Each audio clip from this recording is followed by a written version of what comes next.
रमेश एक जना कहत रहुन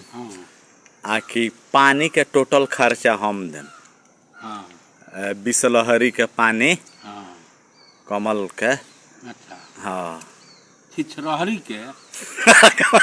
आदमी हो के आदमी के झाट हो ये यार हमारे सो यारी पियारी ना रही बा में बिसलहरी बिसलहरी के पानी छितरहरी नु हैं छितरहरी रात मत बक बका बिसलहरी राजू भाई बड़ा नान लेट हुई बड़ा नीमन पानी लागेला मान लो खिची खले अच्छा रुको तरह के सिखा उ बिसलहरी ओकर नाम ह उ छिछरहरी नु ए माल ला दे ओकर अच्छा अबे चल जाला अबे चल जाला तो मर लिए ऐसे ही हो जाओ तोड़ी तो बिसलहरी के पानी नाश्ता में दियाई एक बोतल त छिछरहरियो के दिवा दिए छिछलहरी के थोड़े मर दे तो हरो मर दे बिसलहरी के पानी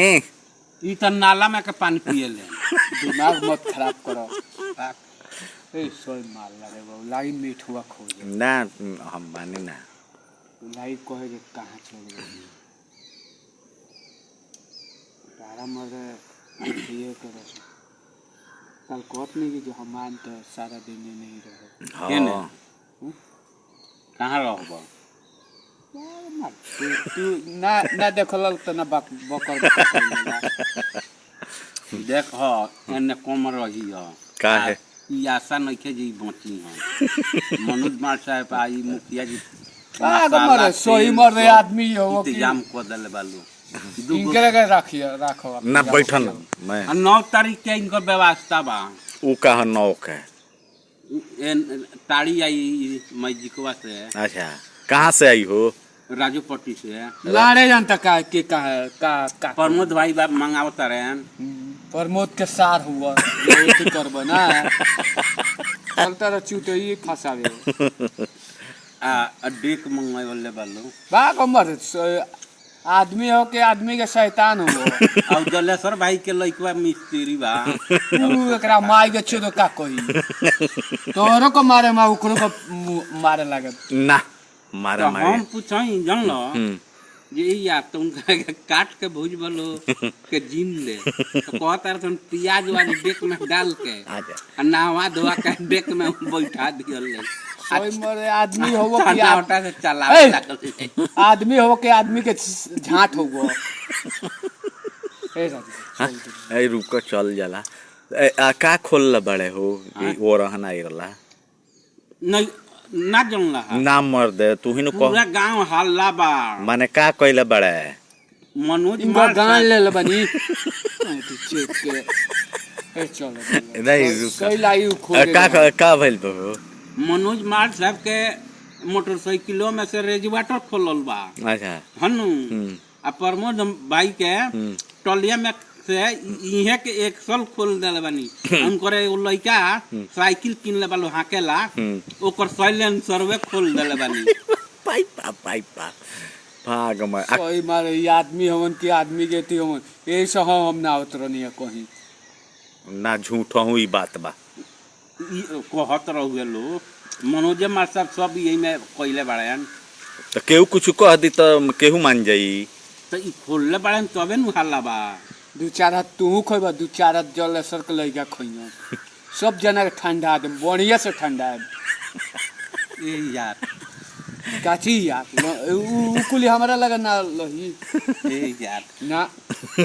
आखिर तो डेक में तारा के छान दियो सोन मसाला डाल के आ तब कह बैठा ना ना हम ना पता मार दे बैठा ए काहे कहता रे उल्टा सीधा बैग मार दे उल्टा सीधा तू नत ना बोल रहा मैं ढेर होशियार बनता रह माने ई कुली खोलला के का गरज बा एक दिन में 600-700 कमा ले आई लोग के साइलेंसर खोली हन आ एक्सल खोली हन ना जाके फट पहुंच मारब चपालो से मुंह फाट गई मत रखो स्टार के भाग मार भाग ना हम ना बैठम बैठम ए यार हम हमरे बोली सुने पड़ी भाग मार दिया केरा तुम आदमी के झाट हो कि एटी हो पायजामा हो ए यार पायजामा गोड़ में पहनल जाला ना दिमाग हमारा लग मत पायजामा खराब नानू करो। हमी बाक यार झूठाऊ के कह दी कुछ तो तू लो मार दे करा आ एगो साख है एगो बैल अंडा देले रहुए ई दोनों भाई जाके लेके भागल बस बड़ा मार के छोड़ो हम ना रह राजू ना ना भाई भाग भाग रमेश तुम मत बोलो ये कल से इनकरा के इनका के छांट देम हम लेकिन रहेले तो ठीक बा ना। नहीं रहियन रमेश ए रहियन। यार साथे तारा रहिले ना। साथे रहेम तारा काहे हो ना बहुत कुछ कह डल बड़ा हमरा के ए यार चुरैन से बियाह कर जाता रह आ साथे ढेर बदनाम क दल तू मर्द रमे एक संगे रहे के मर्द चोरी के इल्जाम जे जौने कहत तौने तू कह दब मर्द इनका का हैं बात सच बा ए पंचायत भर के नु लोग ताड़ी पी या चिकना करी अपन माइक छोड़ ये टावर पॉइंट हमरा के जान नहीं तू भट भट भट गाड़ी गाड़ी ना दिहल जाला यार दिमाग काहे खराब कर दिस बे भाग मार गाड़ी ना दिहल जाला तो काहे दिमाग खराब कर लो ए यार का हम दिमाग खराब कइले बानी जाके ई बतिया प्रमोद भाई से पूछो सही आदमी हो कि आदमी के झांट हो बताओ आ मनोज मार साहब तारा लगही न बाड़न पूछो जे मार साहब ई का कइले बानी ए मनोज मार साहब कहत रहूहन प्रमोद भाई के जे चली मुखिया जी गोपालगंज कलेक्टर साहब के लगे जे ओजू केस होई जानता रखना हमरा के